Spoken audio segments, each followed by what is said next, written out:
wani shugaban ma'aikata, zan faɗa ko ma me zai faru zan faɗi. Wani shugaban ma'aikata ya zo ya same ni da asuba karfe 6 a ruɗe. Ya ce min, akramakallah, yaro ne ya zo min jiya daga Accountant General Office. Ya ce min akwai wani abu da ake yi tare da shugaban da yake kafin in zo. Wannan magana da nake ya kai kusan shekara 10. Shekara 8 kenan to be precise. Ya ce min da wani abu da ake yi da shugaban da yake kafin in zo. In na yadda a ci gaba da yi da ni, za a rika bani duk wata naira miliyan 350. Rabona ne ni. Miliyan 350. Shi ne na zo maka, ban san me za ka ban shawara ya zan yi.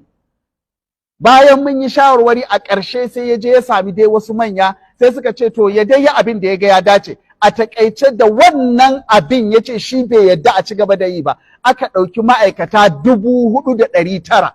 4,900 a ma'aikatansa da wannan kuɗin da yake yadda a ci gaba da wannan abin. 4,900 ma'aikata. Yanda ake yi a ma'aikatansa, ba zan faɗi ma'aikatan ba, shi ƙarama ce ma ma'aikatansa cikin ire-iren waɗannan ma'aikatu. Haka ake yi a duk ma'aikatu. Wannan ghost workers ɗin, ai ba wai maganan gaskiya ne, shi ne ya zo ya same ni yake faɗa min. So ba maganan ka ce gaskiya ne ko ƙarya ne. Ina fatan an fahimta.